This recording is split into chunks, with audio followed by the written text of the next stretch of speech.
2 दिन पहले बीएमसा के अस्पताल में हुड़को भिलाई से एक महिला आई थी। उनको पेट दर्द का जो काफ़ी तकलीफ़ था, वो उस दर्द में जो है वो कई दफ़ा कई अस्पतालों में गई, मगर फिर बीएमसा में आने के बाद इलाज की जो है प्रक्रिया शुरू हुई और यहाँ पर बताया गया कि उनको पथरी है। उनका जो एज है वो 53 वर्ष की है और वो पथरी होने के सुनने के बाद वो जो है ऑपरेशन कराने को लेकर काफ़ी झिझक रहे थे, क्योंकि वो उसका जो ऑपरेशन होता है वो काफ़ी दर्दनाक होता है, सर्जरी होती है।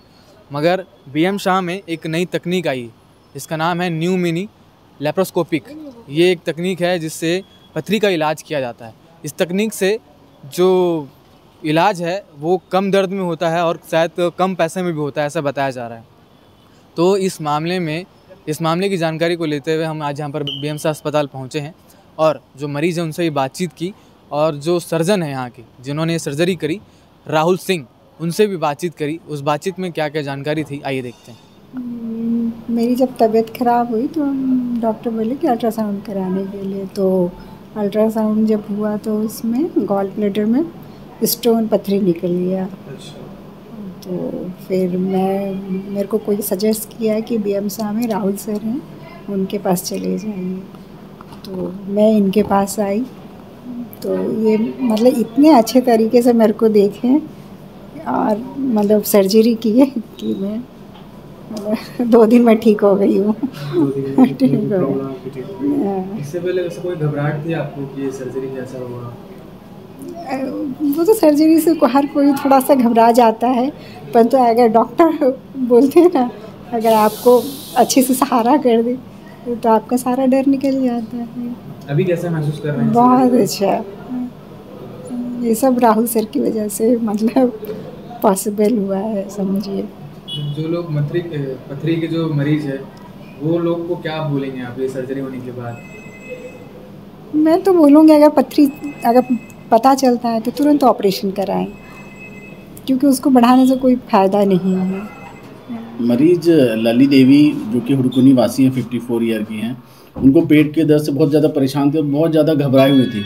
और वो जब मेरे पास आई तो अपनी तकलीफ़ उन्होंने मुझसे बताई, तो मैंने जांच किया तो मुझे पाया गया कि उनकी पित्त की थैली में 1.4 सेंटीमीटर की एक पथरी थी।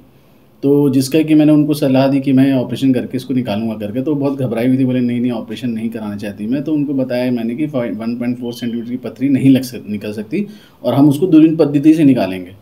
तो हमने उनको काउंसलिंग किया, वो मान गई। फिर हमने उनका ऑपरेशन किया। तो जो हमने उनका दूरबीन पद्धति से जो ऑपरेशन किया, जनरली हम लोग देखते हैं कि जैसे रोबोटिक सर्जरी से हम करते हैं अगर दूरबीन पद्धति पित्त की थैली का ऑपरेशन, तो वो 5 पेट में 5 छेद करते हैं या होल बनाते हैं, उसके माध्यम से करते हैं रोबोटिक सर्जरी, जो कि आज की डेट में सबसे महंगी सर्जरी मानी जाती है।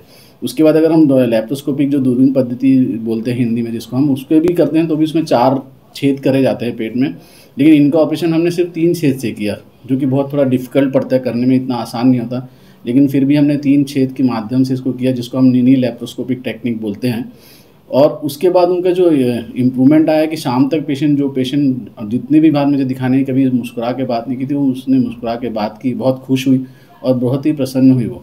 और उसको इतना जल्दी रिलीफ मिला, जो कि मतलब ज़्यादातर और सर्जरीज़ में इतना अच्छा नहीं मिलता। वहीं अगर हम गॉल ब्लैडर या पित्त की थैली की पथरी का हम ऑपरेशन कर चीरा लगा के करते हैं तो उसमें तो पेशेंट को 10-12 दिन 15 दिन मतलब ठीक होने में लग जाता है।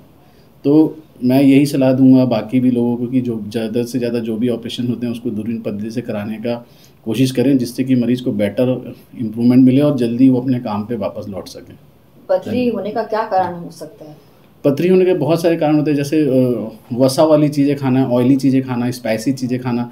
जो लोग भी ये चीज़ें ज़्यादा खाते हैं जिसमें कोलेस्ट्रॉल वगैरह की मात्रा होती है, जिसके साथ पित्त की थैली की पथरी बनती है। और इसलिए हमें ये सब चीज़ें, तला हुआ चीज़ें, बाहर की चीज़ें जो रहती हैं उनको अवॉइड करना चाहिए। एक मध्यम वर्गीय परिवार के लिए ये जो ऑपरेशन आपने लेप्रोस्कोपी किया है, कितना खर्च आता है? मध्यम वर्गीय परिवार इसको कैसे करा सकता है? ऐसा अगर देखा जाए तो इस ऑपरेशन का खर्चा कहीं के 50,000, कहीं 60,000, कहीं 80-90 हज़ार तक भी खर्चा आता है। लेकिन इस मरीज़ को हमने 30 से 35 हज़ार का ही खर्चा बताया था। उसके अंडर में ही हमने उनको प्राइवेट रूम भी दिया था और पूरा खर्चा मिला के इससे ज़्यादा खर्चा उनका नहीं गया है। बीएमसा हॉस्पिटल में इस तरह के पेशेंट आते हैं? बहुत बार आते हैं ऐसे टाइप के मरीज़ हमारे पास, और हमने कई ऐसे मरीजों का ऑपरेशन जो, और जैसे कि जो बोलते हैं कि हमें प्राइवेट रूम नहीं चाहिए, जनरल वार्ड में चाहिए, तो उनका हमने 20-25 हज़ार के 18,000 तक में भी सर्जरी की है। पेशेंट को कब तक केयर डिस्कस कर सकते हैं? पेशेंट को तो हम नेक्स्ट डे ही डिस्चार्ज कर सकते थे, पर मरीज को हमने इसलिए रखा था ताकि उस मेंटली पूरा सेटिस्फाइड हो, और उनको जैसे हमने नई टेक्निक से किया ऑपरेशन तो कोई तकलीफ ना हो, इसलिए हमने उनको 2 दिन और एक्स्ट्रा रखा, और बीच में रविवार भी पड़ गया था, नहीं तो मरीज़ सेकंड डे ही घर जा सकता है। जिस पद्धति से आपने इसका ऑपरेशन किया, क्या और भी हॉस्पिटलों में ये सुविधाएं हैं? दूरबीन पद्धति की सुविधाएं तो और भी हॉस्पिटल में है, लेकिन ये टेक्निक हर कोई सर्जन नहीं अपनाता। ज़्यादातर कोई बहुत ज़्यादा एक्सपीरियंस सर्जन हो वही लोग जनरली कर पाते हैं। रायपुर में जैसे रामकृष्ण वगैरह में ये सब सर्जरी वो लोग कोशिश करते हैं, लेकिन हमारे दुर्ग भिलाई में ऐसा जनरली नहीं किया जाता। देखा जाता है कि पथरी का ऑपरेशन होने के बाद फिर वो फिर से पथरी हो जाते हैं, उसमें क्या कहना है? जनरल देखा, अगर हम पित्त की थैली की पथरी की बात करें तो हम पित्त की थैली की पथरी में पित्त की थैली ही पूरा निकाल देते हैं, और जो आप जिस बोल रहे हैं जो रिकरेंस हो जाता है, जैसे आप बोल रहे हैं फिर से पथरी बन जाती है, तो ये किडनी की पथरी में होता है, क्योंकि किडनी हम निकाल नहीं सकते हैं, उसमें हम पथरी तोड़ के निकालते हैं और किडनी वहीं रहती है। तो और हम जैसे जो हमारा खान पान जो रहता है, अगर वो वैसे ही रहता है जैसा हम पहले खाते तो वो किडनी की पथरी फिर से बन जाती। पर पित्त की थैली में हम पित्त की थैली ही पूरा निकाल देते हैं, इसलिए उसमें दोबारा पथरी नहीं बन सकती। न्यू वीडियोस के अपडेट पाने के लिए सब्सक्राइब करें केपी न्यूज़ को और बेल आइकन को दबाएं।